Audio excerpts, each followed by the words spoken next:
Now, if the ladder of educational opportunity rises high at the doors of some youth and scarcely rises at the doors of others, while formal education is made a prerequisite for socio-economic and occupational advance, then education may become the means not of eliminating race and class inequality, but of reinforcing and solidifying them.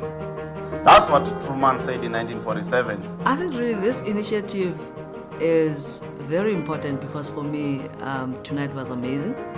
It's about just the energy and the innovation of youth in tackling something that we can all agree is a problem and needs to be addressed. And I just found that to be really something that has been the most remarkable thing for me today. It's about young people doing something, about something that directly impacts them and taking their future in their own hand.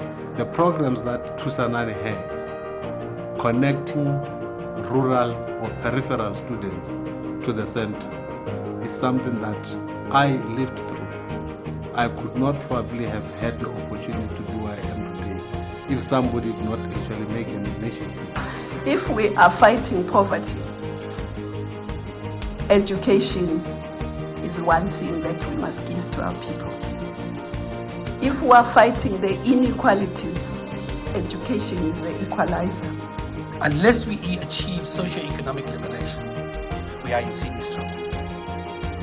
And what we have to confront in our society is the level of inequality. Because if we don't fix inequality, it will come to gobble up the political liberation of the last 20 years.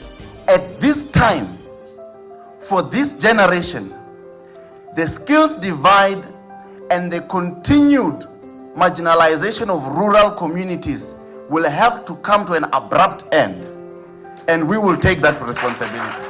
Mkobe shares with us his personal experiences, and this has already been highlighted in the introductory remarks, that his studies at university were supported by the South African taxpayer through the South African government. And he felt an obligation to give back, to do the same for people like him, for people like myself, for people like many of us coming from humble beginnings. The issue of education must be the first and foremost priority if we want to develop our country. And I think that us being able to use the full skill set of South Africa is what makes education such a powerful tool. And that's really the only way we're going to grow.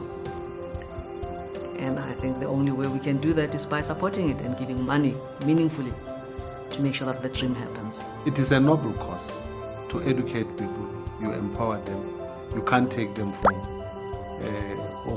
whatever they've achieved in terms of education. I know how difficult it is without being empowered with education, because I lived it. I went through it. Only if gradually South Africans will realize how important education is. I was speaking in one place and I was saying, I have a problem that education is treated like a commodity. You must buy it. If you have no money to buy it, you are left behind.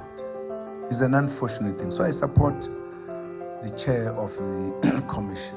How do you get to a point where education is not going to be expensive? Perhaps those who have money to pay for it, but those who don't, let them not be punished for it. Being part of Thusanani Foundation means a lot, because I wouldn't have been studying right now, and I'm so grateful to be part of it, because I can go to school without being worried about what am I gonna eat, because they helped me to get a bursary. It is through this foundation that I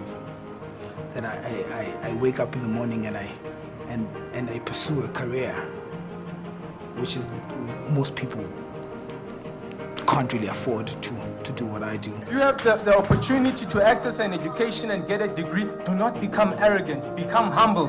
There are people who might not necessarily have degrees, but through self-determination and self-education who are able to take themselves far. Respect those people, honor them.